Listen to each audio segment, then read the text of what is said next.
싸움 마치는 날 의에 면류관 예루살렘 성에서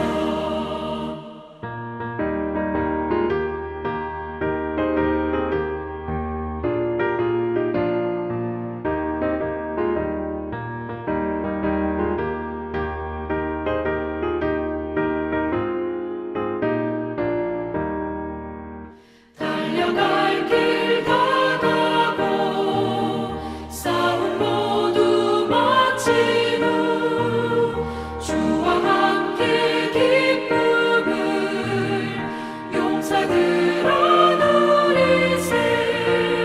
선한 싸움 다 싸우고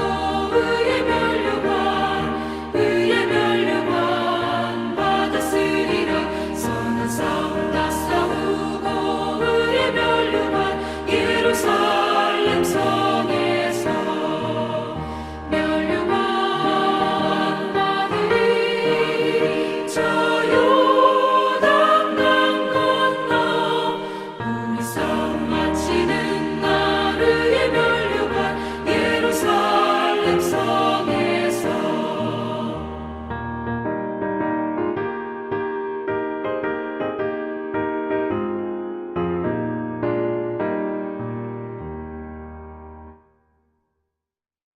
630장 진리와 생명 되신 주.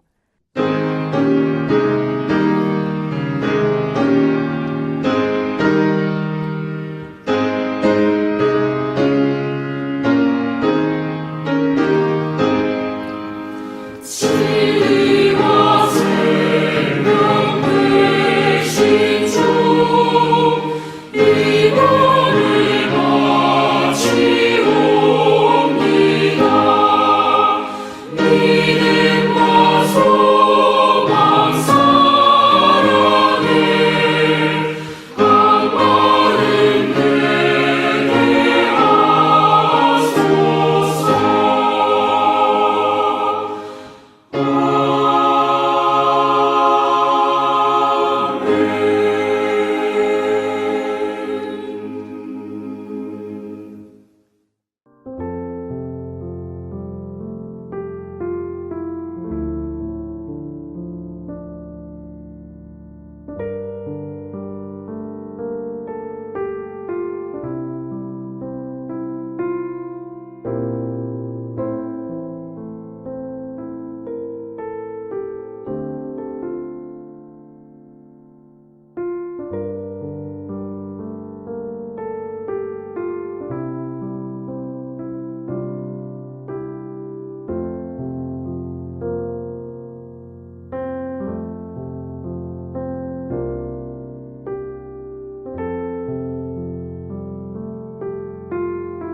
할렐루야.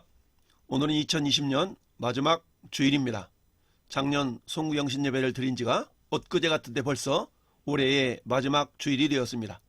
온 나라가, 아니 온 세계가 중국 우한발 코로나 바이러스로 인해 몸살을 앓고 있습니다. 의료 분야뿐만 아니라 사회, 경제, 문화, 교육, 국방, 종교 그 어느 곳 하나 성한 곳이 없을 정도로 힘에 겨워하고 있습니다.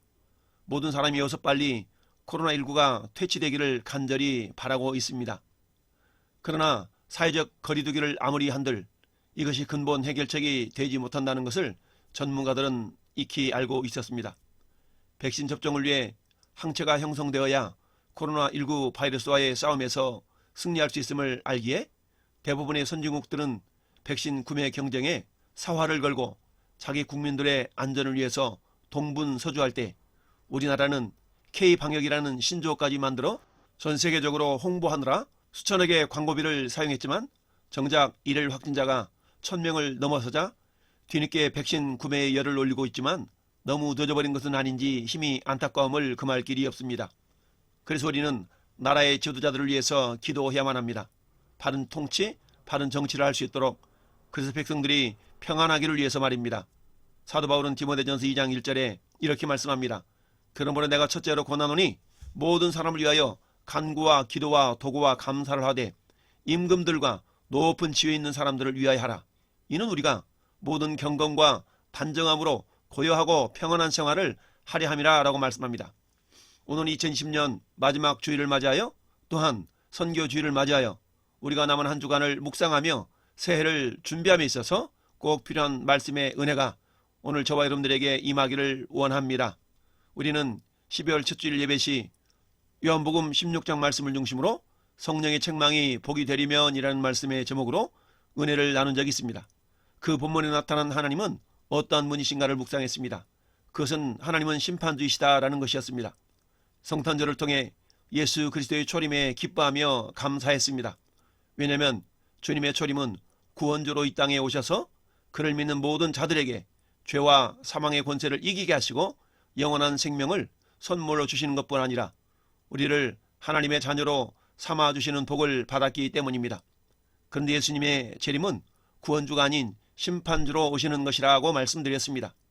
그래서 오늘 본문에서도 우리는 하나님은 심판주이십니다 라고 하나님에 대해서 생각해 볼 수 있어야 합니다.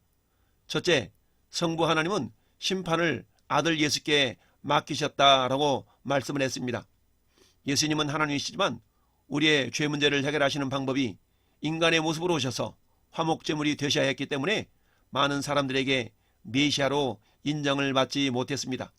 그럼에도 불구하고 그를 믿는 모든 자에게는 구원의 복이 임하는 것입니다. 이 시간 함께하는 우리 모두는 이미 이 복을 받은 자임에 분명합니다. 둘째, 마지막 심판의 기준은 하나님의 말씀이라는 것입니다. 여러분, 세상의 운동 경기의 심판들도 제 맘대로 판결하지 않고 그 경기의 규칙, 즉 기준에 따라서 판결을 합니다. 만일 그렇지 않고 사설이 판단을 한다면 심판이 징계를 먹게 되고 그 판결이 무효가 되는 경우도 있습니다. 요즘 우리나라의 법원과 검찰의 판결이 그거 아닙니까? 말씀의 기준에 따라 행동한 그 내용이 하늘에 있는 두 책 가운데 행위록에 기록이 되어 있습니다. 그래서 심판이 행위록에 기록된 자신의 행위대로 이루어지는 것입니다. 하나님은 감정대로 심판하지 않으시고 오직 공의로, 즉 하나님의 말씀의 기준에 의해서 심판하고 계신다라고 말씀합니다. 그래서 우리의 마지막 심판 때에서는 그날을 위해서라도 하나님의 말씀을 제대로 알아야 됩니다. 셋째, 예수님은 심판주로 반드시 다시 오신다는 것입니다. 오늘 본문 1절에 이것을 말씀하고 있습니다. 하나님 앞과 살아있는 자와 죽은 자를 심판하실 그리스도 예수 앞에서 그가 나타나실 것과 그의 나라를 두고 의미 명하노니 라고 말씀합니다. 사도 바울은 예수께서 심판주로 다시 오실 것을 말씀하고 있습니다. 이를 통해서 우리는 재림신앙을 다시 생각해 보아야 합니다. 나는 과연 예수님의 다시 오심을 어떻게 준비하고 있는가를 말입니다. 이는 마태복음 25장의 열처녀의 비유에서처럼 우리 모두는 신랑이신 예수 그리스도께서 다시 오실 것을 준비하는 열처녀와 같은 존재들입니다. 열처녀 가운데 5은 미련했고 5은 슬기로운 자들이었습니다. 두말할 것도 없이 우리는 슬기로운 처녀들과 같이 예수님의 재림을 준비하는 자들이 되어야 합니다. 등잔에 기름이 떨어지지 않도록 해야 합니다.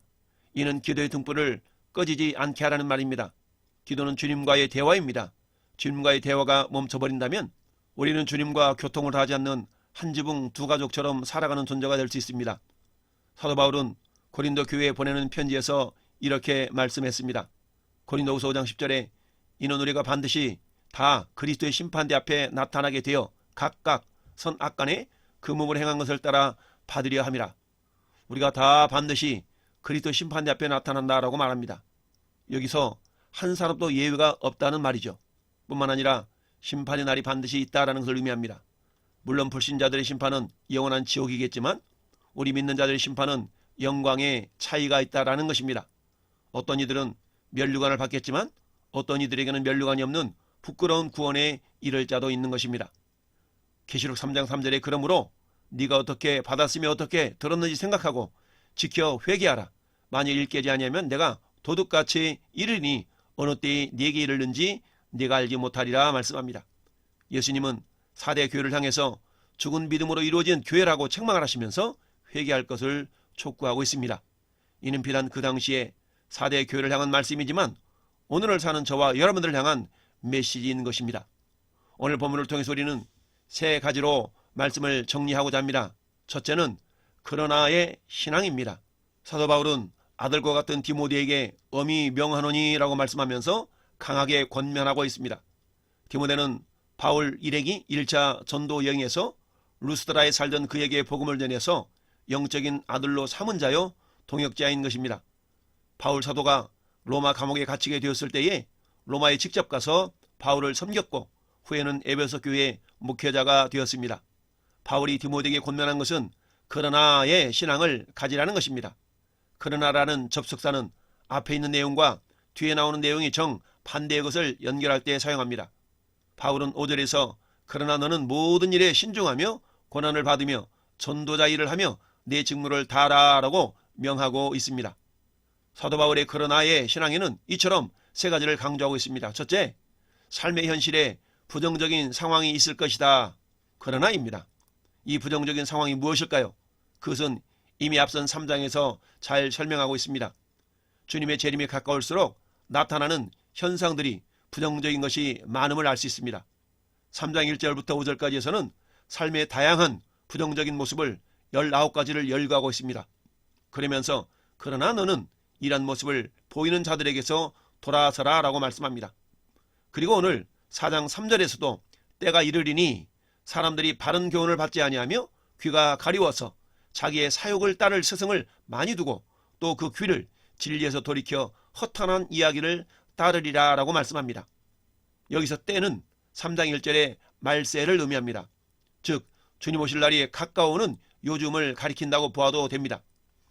그러나는 이미 2절에서 명령한 내용의 반복이라고 할 수 있습니다. 2절에서는 사도 바울은 때를 어떤지 못 어떤지 말씀을 전파하라는 것입니다. 이는 재림신앙을 상기하면서 진리를 거부하는 세상 속에서 성도가 반드시 해야 하는 일은 전도라는 것입니다. 그렇습니다. 전도는 이 세상에서 사는 성도 누구에게나 주어져 있는 사명이요 직무입니다. 성경은 전도를 특별한 사람에게만 국한시키지 않습니다. 또한 전도 열매의 양이 중요하다라고 말하지도 않습니다. 미국 35대 대통령 케네디는 만일 눈먼 자가 화염에 떨어질 위험한 지경에 있다면 당신은 가만히 앉아 평안할 수가 있겠는가 라고 전도에 대한 중요성을 강조했던 대통령입니다. 우리가 이 세상을 살아가면서 얻을 수 있는 가장 귀한 것은 한 영혼을 예수님께 인도하는 것입니다. 그 한 영혼을 위해서 바로 당신이 복음을 전해야 한다면 우리 모두는 당연하게 아멘 할 수 있을까요? 로마서 10장 14절은 이렇게 말씀합니다. 그런즉 그들이 믿지 아니하는 일을 어찌 부르리요? 듣지도 못한 일을 어찌 믿으리요? 전파하는 자가 없이 어찌 들으리요? 우리가 전하지 않는다면 들을 수 없다는 이야기입니다. 그 누군가가 전했기 때문에 저와 여러분들도 역시 예수를 믿고 하나님의 자녀가 된 것입니다. 여러분, 사람에게만 주신 고귀한 선물입니다. 천사에게도 주지 않은 일이 전도입니다. 우리의 삶의 현실이 요즘처럼 코로나19로 인해서 예배마저도 금지를 당하는 현실 속에서 우리는 어떻게 복음을 전할 수 있을까요? 따라합시다. 그러나 사도 바울은 지금 감옥에서 자신의 최후를 준비하면서도 아들 같은 디모데에게 명하고 있는 것입니다. 그러나 너는 모든 일에 신중하며 고난을 받으며 전도자 일을 하며 내 직무를 다하라고 말씀하고 있습니다. 이 그러나의 신앙이 있기를 바랍니다. 아브라함은 소돔과 고모라의 멸망에서 조카 롯의 구원을 위한 기도를 드리면서 그러나의 신앙을 보여주었습니다. 창세기 18장 25절에 주께서 이같이 하사 의인을 악인과 함께 죽이심은 부당하오며 의인과 악인을 같이 하심도 부당하나이다. 세상을 심판하시는 이가 정의를 행하실 것 아닙니까? 라고 기도했습니다. 결국 의인 10사람이 없어서 소돔과 고모라 땅은 멸망당했지만 그러나의 신앙으로 조카 롯은 구원을 받았습니다. 우리는 믿음의 눈으로 볼 때에도 불합리한 것처럼 보이는 현상들이 많이 있습니다. 우리의 지식으로 우리의 믿음의 수준으로 이해되지 않는 많은 현상들이 있습니다. 시편 73편은 대표적으로 이걸 잘 보여주는 말씀입니다. 73편 1절에 하나님이 참으로 이스라엘 중 마음이 정결한 자에게 선을 행하시나 나는 거의 넘어질 뻔하였고 나의 걸음이 미끄러질 뻔하였으니 이는 내가 악인의 형통함을 보고 오만한 자를 질투하였음이로다 라고 말합니다. 악인의 형통함이 그렇습니다. 잠언 24장 1절도 너는 악인의 형통함을 부러워하지 말며 그와 함께 있으려고도 하지 말지어다 라고 말씀합니다. 또한 잠언 24장 19절에도 너는 행악자들로 말미암아 분을 품지 말며 악인의 형통함을 부러워하지 말라라고 말씀합니다. 그러나 악인의 형통을 부러워하지 말아야 할 이유가 진정 무엇일까요? 이들에게는 복음을 전해도 이들의 귀가 가려져서 결국 듣지 못한다면 이들에게 준비된 것은 영원한 멸망이기 때문입니다. 솔로몬 인생의 말년에 기록한 전도서 8장은 이렇게 기록되어 있습니다. 8장 11절에 악한 일에 관한 징벌이 속히 실행되지 아니하므로 인생들이 악을 행하는 데 있어서 마음이 담대하도다. 그렇습니다. 하나님은 모든 인생이 다 구원받기를 원하시기 때문에 회개할 것을 기다려 주십니다. 근데 사람은 오히려 이것을 악용해서 악한 일에 관한 징벌이 속히 실행되지 않은 것 때문에 악을 더 행하는데 담대한 것이다 라고 말씀하고 있지요. 둘째, 사람들이 진리에 대해서 귀를 돌이켜도 그러나입니다. 디모데전서 4장 1절에 그러나 성령이 밝히 말씀하시기를 후일에 어떤 사람들이 믿음에서 떠나 미혹하는 영과 귀신의 가르침을 따르리라 라고 말씀합니다. 여기서 후일은 예수님이 오실 때가 가까울수록 이라는 의미입니다. 이는 또한 오늘날에 해당됩니다. 어떤 사람들은 복음에는 귀가 가려지면서도 미혹하는 영과 귀신의 가르침을 따르는 경우가 많다라고 성경은 말씀합니다. 그래서 데살로니가 후서 2장 3절에도 누가 어떻게 하여도 너희가 미혹되지 말라라고 명령하고 있습니다. 마지막 때에는 택하신 자들도 미혹한다라고 주님은 말씀합니다. 저와 여러분들은 이 미혹에 빠지는 일이 되지 않도록 날마다 말씀과 기도로 깨어 있어야 되겠습니다. 셋째, 이러한 현실의 부정적인 상황 속에서도 그러나의 사명을 감당하는 신앙인이 되라라는 것입니다. 우리의 최고의 사명은 복음을 증거하는 것입니다. 사도 베드로는 베드로전서 2장 6절에 성경에 기록되었으되 보라 내가 택한 보배로운 모퉁이 돌을 시온에 두어놓으니 그를 믿는 자는 부끄러움을 당하지 아니하리라 하였으니 그러므로 믿는 너희에게는 보배이나 믿지 아니하는 자에게는 건축자들의 버린 그 돌이 모퉁이의 머릿돌이 되고 또한 부딪히는 돌과 걸려 넘어지는 바위가 되었도다 하였느니라. 그들이 말씀을 순종하지 아니하므로 넘어지나니 이는 그들을 이렇게 정하신 것이라. 그러나 너희는 택하신 족속이요 왕같은 제사장들이요 거룩한 나라요 그의 소유가 된 백성이니 이는 너희를 어두운 데서 불러내어 그의 기이한 빛에 들어가게 하시니 아름다운 덕을 선포하게 하려 하심이라 라고 말씀합니다. 뿐만 아니라 사도 바울은 로마 감옥으로 끌려가 순교당할 것을 알면서도 복음을 증거하기 위한 사명을 내려놓지 않았습니다. 그래서 사도행전 20장 24절에 내가 달려갈 길과 주 예수께 받은 사명 곧 하나님의 은혜의 복음을 증언하는 일을 마치려면은 나의 생명조차도 조금도 귀한 것으로 여기지 않겠노라 라고 말씀하고 있습니다. 사랑하는 성도 여러분, 우리는 그리스도의 일꾼들입니다. 우리에게는 하나님의 비밀인 예수 그리스도를 믿는 자들인 것입니다. 고린도전서 4장 1절에 사람이 마땅히 우리를 그리스도의 일꾼이요 하나님의 비밀을 맡은 자들로 여길지어다. 그리고 맡은 자들에게 구할 것은 충성이니라 라고 말씀합니다. 그 누가 우리를 볼 때 저 사람은 예수 믿는 사람이구나 라는 칭찬의 말을 듣는 우리 모두가 될 수 있기를 바랍니다. 우리는 주님이 준비하신 멸관을 위해서 오늘도 내일도 달려가야 합니다. 그래서 바울 사도는 고린도전서 15장이 부활장인데 부활장 마지막 절 이렇게 말씀합니다. 그러므로 내 사랑하는 형제들아 견실하여 흔들리지 말고 항상 주의 일에 더욱 힘쓰는 자들이 되라. 이는 너희 수고가 주 안에 헛되지 않은 줄 알미라 라고 말씀합니다. 주와 복음을 위한 어떤 수고도 결코 헛된 일이 없음을 우리는 알아야 됩니다. 계시록 2장 10절에도 너는 장차받을 고난을 두려워하지 말라. 볼지어다 마귀가 장차 너희 가운데서 몇 사람을 오게 던져 시험을 받게 하리니 너희가 10일 동안 환난을 받으리라. 내가 죽도록 충성하라. 그리하면 내가 생명의 관을 내게 주리라 라고 말씀하고 있습니다. 그러나의 신앙은 이어서 오는 전제와 같이 부어지는 신앙으로 자라갑니다. 전제라는 말은 붙다, 따르다라는 단어에서 유래된 언어로서 포도주나 독주를 하나님의 제단 혹은 그 제사 제물 위에 부어서 드리는 제사를 말합니다. 이 전제는 단독으로 드려질 수 없고 항상 다른 제사에 곁들여 드려졌습니다. 이 전제의 의미는 하나님을 섬기는 자들의 헌신적인 봉사, 주를 위해 생명까지도 기꺼이 내어놓을 수 있다라는 거룩한 희생을 상징합니다. 바울 사도는 자신의 삶이 이처럼 전제와 같이 주와 복음을 위해서 생명까지도 기꺼이 내놓은 신앙생활을 했다라고 자부하고 있는 것입니다. 그래서 전제와 같던 신앙의 모습을 세 가지로 요약해보면, 첫째, 선한 싸움을 싸우는 신앙입니다. 마귀는 우리에게 선한 싸움이 아닌 육적인 싸움, 즉 악한 싸움을 부추깁니다. 그래서 죄를 짓게 만들고 죄책감으로 실패하는 인생이 되게 만듭니다. 에베소서 4장 26절에 분을 내어도 죄를 짓지 말며 해가 지도록 분을 품지 말고 마귀에게 틈을 주지 말라라고 말씀합니다. 그래서 선한 싸움이란 철저히 하나님의 뜻을 쫓아서 육신의 소욕은 죽이고 성령의 인도함을 받는 삶을 말합니다. 갈라디아서 5장 16절에 내가 이르노니 너희는 성령을 따라 행하라. 그리하면 육체의 욕심을 이루지 아니하리라 라고 말씀합니다. 사도 베드로도 선한 싸움을 이렇게 표현하고 있습니다. 베드로전서 2장 19절에 부당하게 고난을 받아도 하나님을 생각함으로 슬픔을 참으면 이는 아름답다 라고 말씀합니다. 이어서 21절에 이를 위하여 너희가 부르심을 받았으니 그리스도도 너희를 위하여 고난을 받으사 너희에게 본을 끼쳐 그 자취를 따라오게 하려 하셨느니라 라고 말씀합니다. 주와 복음 때문에 당하는 고난을 이겨내는 것이 하나님 앞에서 아름다운 것이라고 말씀합니다. 왜일까요? 면류관으로 갚아 주시기 때문입니다. 그래서 사도 바울은 앞서 보낸 디모데전서에서 이렇게 말씀했습니다.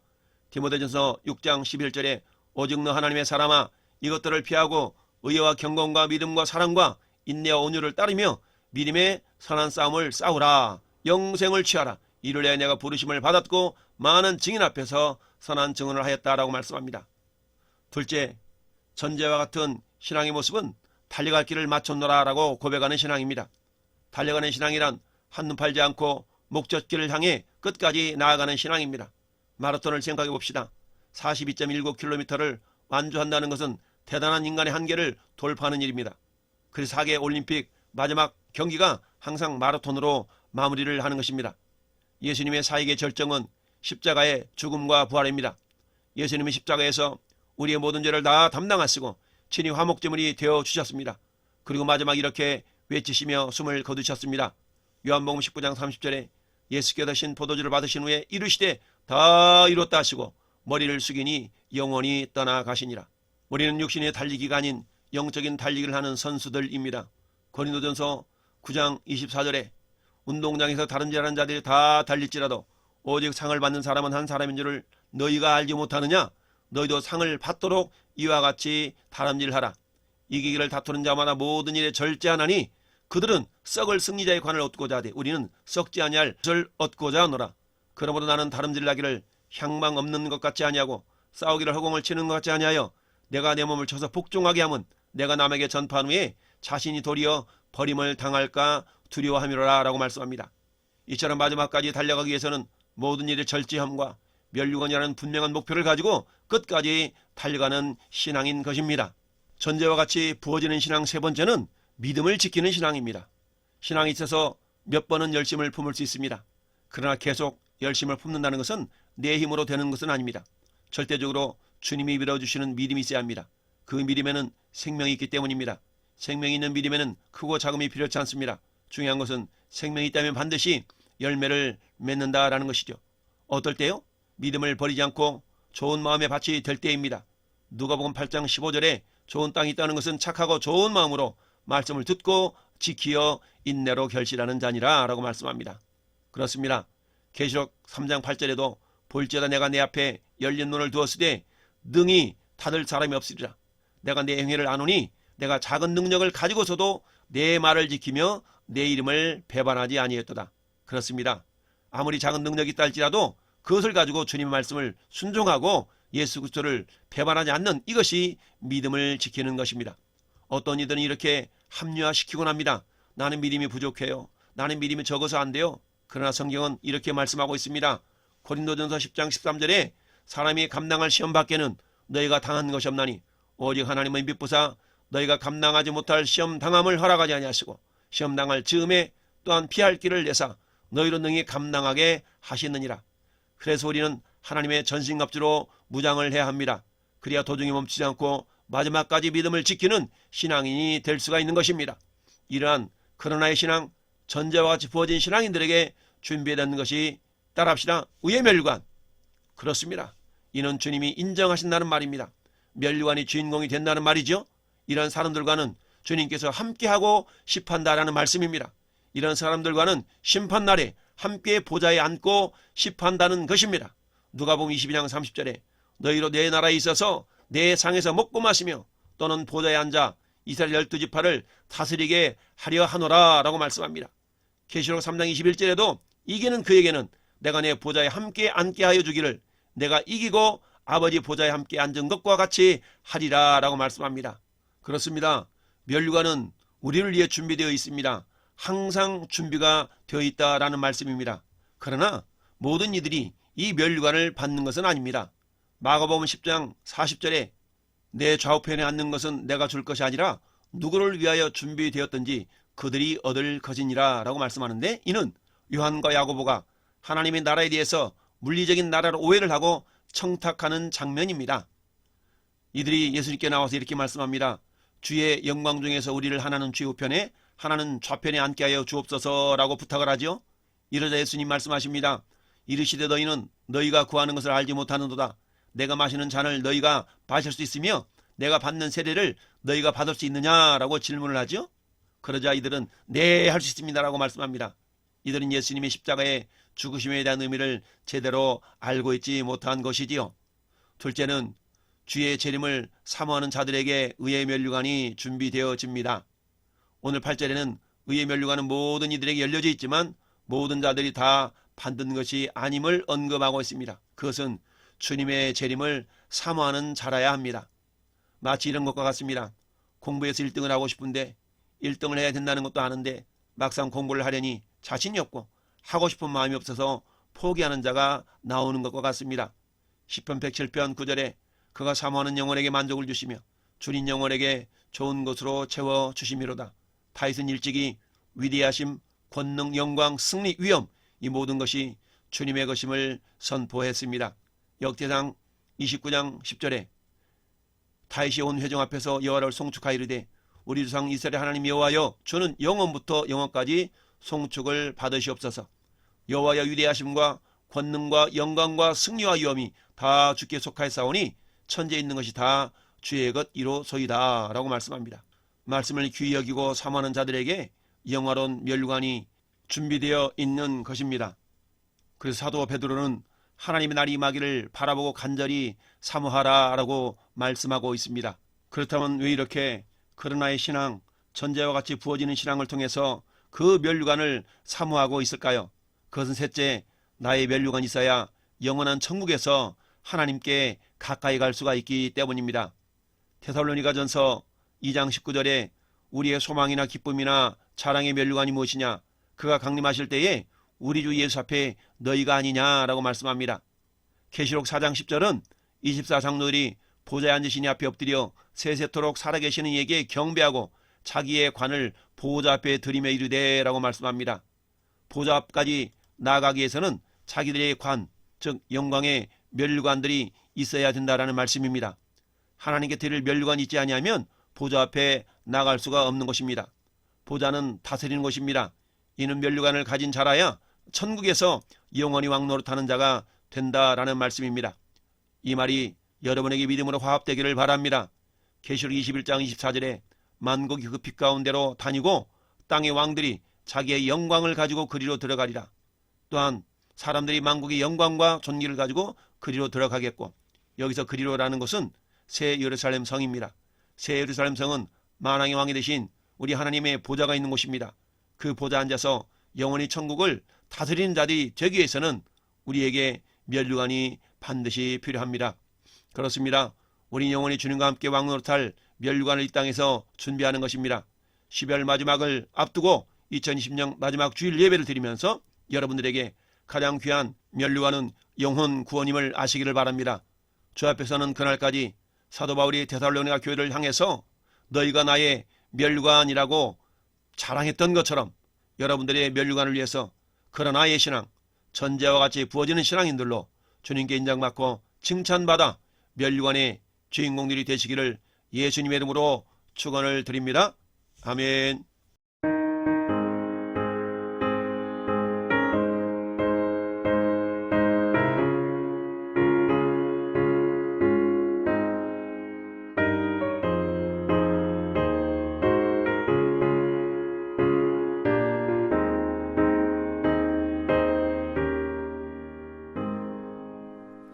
잠시 세상에 내가 살면서 항상 찬송 부르다가 날이 저물어 오라 하시면 영광 중에 나아가리 열린 천국 문 내가 들어가 세상 짐을 내려놓고 빛난 멸류관 받아 쓰고서 주와 함께 길이 살리 눈물 골짜기 더듬으면서 나의 발길 다간 후에 주의 품 안에 내가 안기어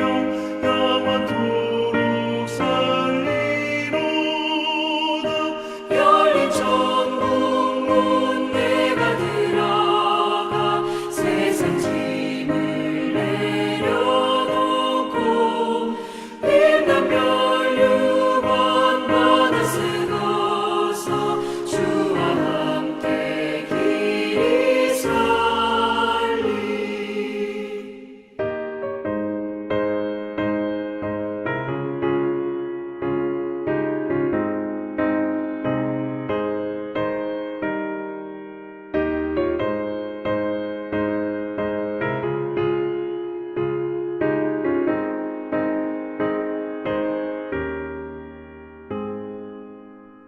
나의 가는 길 멀고 험하며 산은 높고 걸음 깊어 고난 나의 멈출 곳 없어도 복된 날이 밝아오리 열린 천국 문 내가 들어가 세상 짐을 내려놓고 빛난 멸류관 받아 쓰고서 주와 함께 길이 살리 한숨 가시고 죽음 없는 날 사모하며 기다리니 내가 그리던 주를 배울 때 나의 기쁨 넘치리라 열린 천국 문 내가 들어가 세상 짐을 내려놓고 빛난 멸류관 받아 쓰고서 주와 함께 길이 살리